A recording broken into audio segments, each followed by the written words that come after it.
नमस्कार दोस्तों, स्वागत है आपका आपके चैनल शहर स्पीक में। दोस्तों, इस बार मैं लेकर आई हूँ आपके लिए अहोई आठे अष्टमी व्रत के पूजन की विधि किस प्रकार से होती है। तो सुनिए दोस्तों, ये व्रत कार्तिक लगते ही अष्टमी को किया जाता है।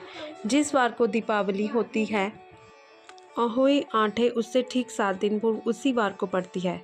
इस व्रत को वो स्त्रियां ही करती है जिनके संतान होती है।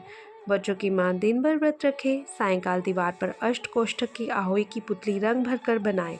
उस पुतली के पास सई स्याऊ यानी कि तथा सई के बच्चों का चित्र भी बनाया या छपी हुई अहोई अष्टमी का चित्र मंगवाकर दीवार पर लगाए तथा पूजन कर सूर्यास्त के बाद अर्थात तारे निकलने पर अहोई माता की पूजा करने से पहले पृथ्वी को पवित्र करके चौक पूज कर एक लोटा जल भरकर एक पटले पर कलश की भांति रखकर पूजा करें।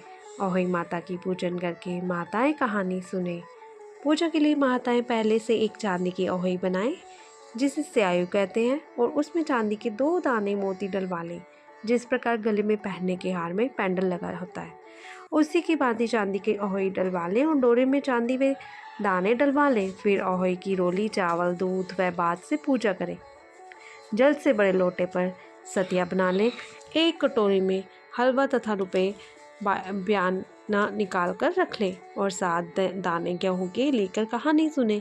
कहानी सुनने के बाद अहोई स्याहू की माला गले में पहन लें।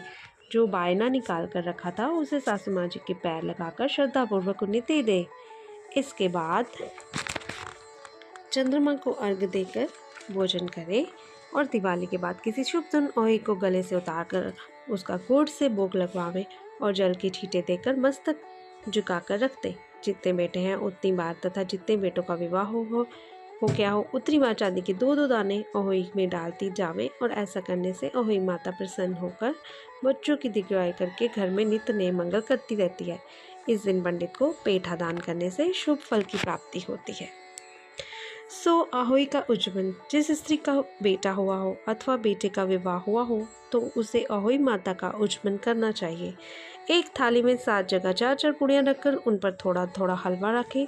इसके साथ ही एक साड़ी ब्लाउज, उस पर सामान्य अनुसार रुपए रखकर थाली के चारों ओर हाथ फैलाकर श्रद्धापूर्वक सासू जी के पाँव लगाकर वह सभी सामान सासू जी को दे देवे।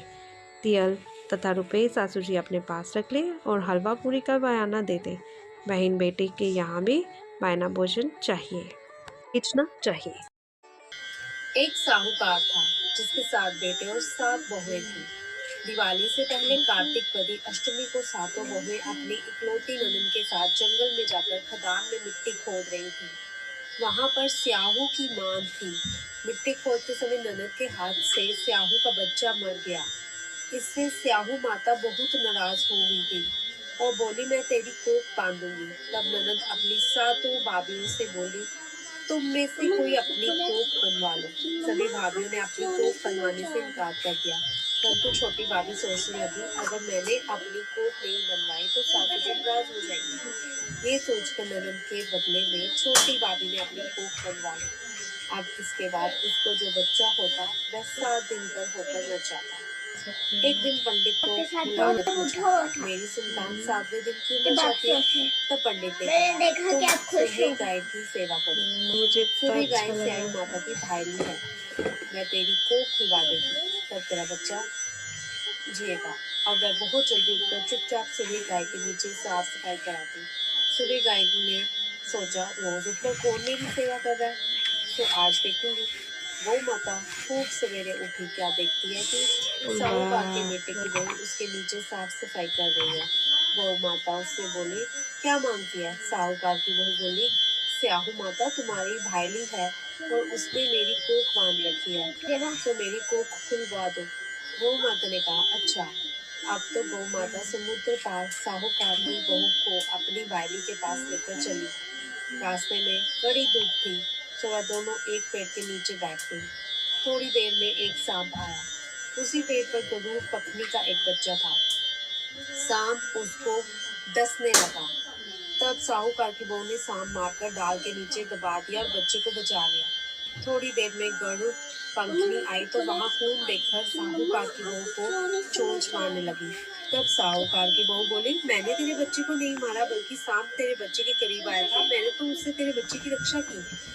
ये सुनकर गुरु पंखी बोली, मांग तो क्या मांगती है? वह बोली, 7 समुद्र पार स्याहू माता रहती है, हमें तो उसके पास पहुंचा दे। तब गुरु पंखी ने दोनों को अपनी पीठ पर बिठाकर स्याहू माता के पास पहुंचा दिया। स्याहू माता उनको देखकर बोली, हाँ बहन, बहुत दिनों में आई है। मुझे फिर तो कहने अच्छा लगी, लग रहा था। मेरे सिर में जुएं पड़ गई हैं। तब सुरही के कहने पर साहूकार की बहू ने उसकी सारी जुएं निकाल दी। इस पर स्याहू माता प्रसन्न होकर बोली, तूने मेरे सिर से बहुत सिलाई की है, इसलिए तेरे 7 बेटे और 7 बहू होंगी। मैं बोली, मेरी तो एक भी बेटा नहीं, 7 बेटे कहाँ से होंगे? स्याहू माता बोली, वचन दिया है, वचन से फिनू तो धोबी की कुंड पर कंकरी हो। तब साहूकार की बहू बोली, मेरी को तुम्हारे पास बंदी पड़ी है। ये सुन स्याहू माता बोली, तूने मुझे ठग लिया, जा तेरे घर पर तुझे 7 बहुएं मिलेंगी, तू जाकर उजमन करियो, 7 औरियो बनाकर 7 कढ़ाई करियो। वह लौटकर घर आई तो वहां देखा कि 7 बेटे 7 बहू बैठे हैं। वह खुश हो गई, उसने 7 औरी बनाई, 7 अजमन किया और 7 कढ़ाई करी। शाम के समय जेठानियां आपस में कहने लगी कि जल्दी जल्दी 2 पूजा कर लो, कहीं छोटे बच्चे को याद करके न रोने लगे। थोड़ी देर में उन्होंने अपने बच्चों से कहा, अपनी चाची के घर जाके देखा कि आज मैं अभी तक रोई क्यों नहीं?